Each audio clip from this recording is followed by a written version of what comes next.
Hey guys, we are starting a new chapter. It's graphing the trig functions. Okay, so I wish I didn't have to teach this on a video. It's a little bit difficult, but there are other tutorials and things out there. There's tons of things. I'm going to try to do the best I can here. Okay, but I really, when we're face to face, we'll look at it. You can ask any questions, of course, and we'll look at it a little more in depth.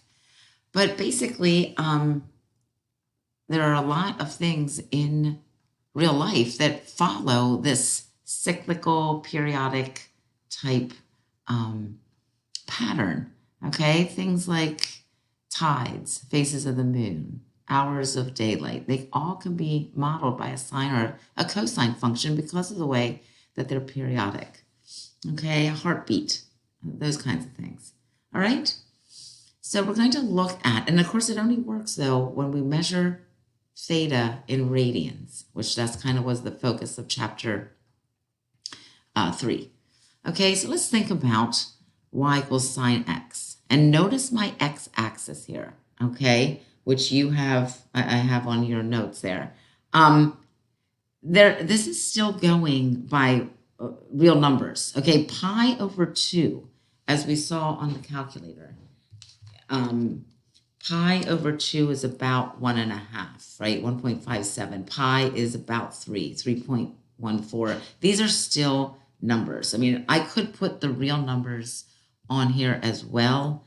You know, here's about 1, if that's 1.5, right? Or 1.57. 1 would probably be a little bit before then. I usually don't put the real numbers on here as well, but I do. Sometimes people don't realize this is just, this is a number line just like we were doing before, okay? This is about 3 right here. Right here's about 3. It's pi, it's pi, okay? It's exactly pi. I'm labeling this, just like how sometimes we label our x-axis by 2s or by 5s. We're labeling them by pi over 2 pi, 3 pi over 2, 2 pi, etc. Okay? So let's think of our unit circle. We're trying to memorize it. Sine of 0 is 0, correct? We're going to use all our quadrantal angles, okay? Excuse me. Sine of pi over 2. Okay, pi over 2 is a 90-degree angle. Remember, the y-coordinate there is 1. I'm just getting these values off the unit circle. The sine of pi, remember, is 180 degrees, so the y-coordinate there, we're back to 0. 3 pi over 2, the y-coordinate at 270 degrees, or 3 pi over 2, is -1. And the y-coordinate at 2 pi is back to 0, okay? So if I plot that 0, let's see, where did I put that? I didn't really label the y-axis, did I? Let's go by quarters. Okay, so this is 1/4, 1/2, 3/4, 1, 1/4, 1/2, 3/4, 2. And the same down here, just so we can get a nice graph. Where would -1 would be? 1, 2, there we go. Okay. So 0 is 0, pi over 2 is 1. Pi was 0, 3 pi over 2 was -1, 2 pi is 0. Okay, if I would go to 5 pi over 2, that's the same as pi over 2, right? I get 1. If I go to 3 pi, that's 0. 7 pi over 2 is -1. This just keeps repeating, just like because the unit circle keeps repeating, right? Just going round, round, and round. -pi over 2, think about where that would be. That's at 270 degrees if I go in the negative direction, pi over 2. So that's not 1, it's -1. Pi is 0. 3 pi over 2 brings me to, or -3 pi over 2 brings me to +1. This is what sine looks like, okay? It starts at 0, 0. And then we just go. Every pi over 2, we're either at 1, 0, -1, 0. 1, 0, negative 1, 0. Never undefined, this beautiful smooth curve. Okay? I am going to show you how to do this on Desmos as well. Okay, so that you have a nicer picture here. Okay, so here's Desmos. I'm going to type in y equals sine of x. I can see it giving me my real number x's here, right? This says pi 0. What this would be 3 right here, right? This is 2, this is 3. I don't like to use the real, just whole numbers as my x-axis. I like to use the pi over 2, etc. I wanted to show you, if you go up here to the little wrench graph settings, and you tell it, hey, I want you to go from negative 2 pi. Now to get the pi, you have to go over here to the keyboard. So I'm going to go from negative, oops, geez, I can't hit pi. Negative 2 pi to positive 2 pi. That's instead of negative 10 to 10, how about we go from negative 2 pi to positive 2 pi? And what step do we want to use? What do we want to use on our x-axis as steps? I'd like to use pi over 2. I'd like you to show me every pi over 2. Okay? And now we have that. Okay? I might also change my y. I don't need to go from negative 6 to 6. I'm just going to go maybe from negative 3 to 3. That would be enough. Negative 3 to 3. Okay? So now that's my nice sine curve. I can, as you know, it'll go on and on. It's just, I just want you to see how to do it on Desmos so that you have the right steps, okay? The right increments for the x-axis and the y-axis, okay? So if you need to see that, you can always try to remember that's here, okay? So that's y equals sine x. Let's go back to our notes. Okay, the graph is continuous on the entire domain. The entire domain. Negative infinity to infinity is the x is the domain. Okay? The x-intercepts, right? When any graph we look at, we're curious what the x-intercepts are. Same for sine and cosine. The x-intercepts are 0, pi, 2 pi, 3 pi, negative pi, negative 2 pi. We can't list them all. So we say the x-intercepts have the form n pi, where n is any integer. Negative 3 pi, negative 2 pi, negative 1 pi, 0 pi, 1 pi, 2 pi, 3 pi. N is any integer, and those are the x-intercept. Now, here's a new word. The period is 2 pi. What we mean by that is it takes 2 pi to get through one cycle, okay? We don't say just pi, because that's going up to positive 1 and down to 0.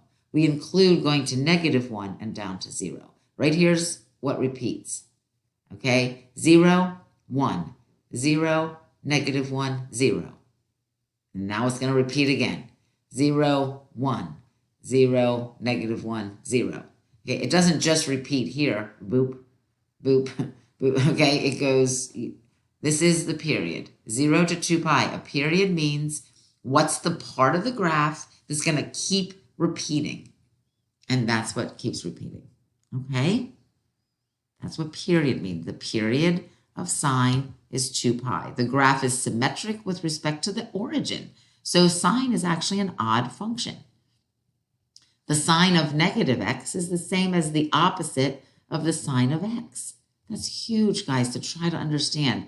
In other words, if someone says, what's the sine of negative 5 pi over 2?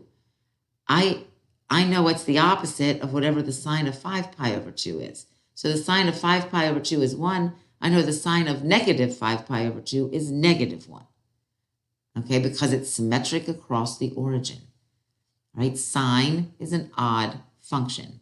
So that's why whatever the negative things are, if I don't have to memorize the negative sine angles, because it's just the opposite of whatever it is for positive. I know that it's an odd function. Okay, sine of pi over 2, 1.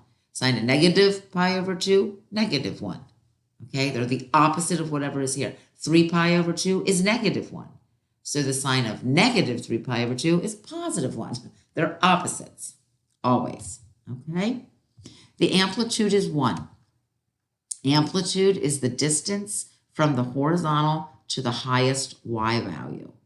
Notice I said the horizontal because sometimes it's not always the x-axis, but whatever horizontal line kind of cuts my graph in half, which in this case is the x-axis. The amplitude then in this case is 1 because the highest this will ever go is 1 away from the 0. Okay? So we're going to shift this thing around a little bit. So that's why I can't always say the x-axis. It's not the distance from the x-axis to the highest y value. It's the distance from the horizontal. There's always going to be a horizontal line that'll cut our sine graph in half. But we might move this whole graph. I did it in pieces. We might move this whole graph up to here. Okay? My amplitude is still 1. It's not 3. You don't go from the x-axis up there. It's still 1. Okay, it's how far am I from the horizontal. Okay, all right. Let's look at cosine x. Cosine's different.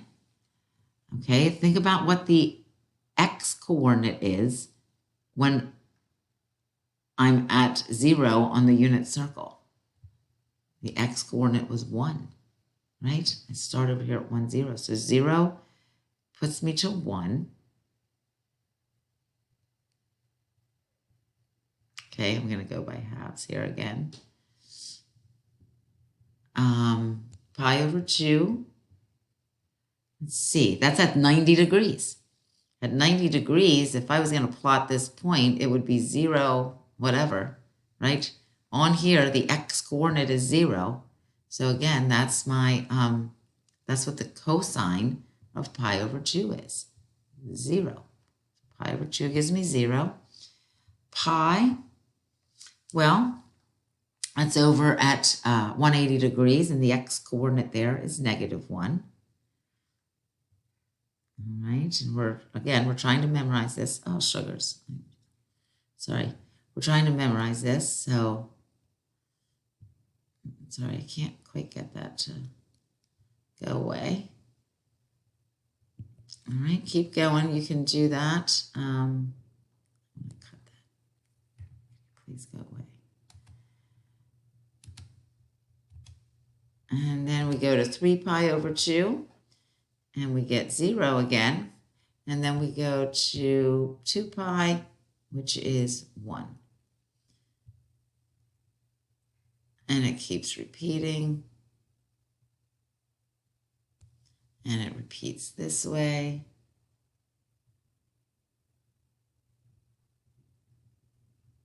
Okay, so it's very similar to sine, but I don't start at 0, 0.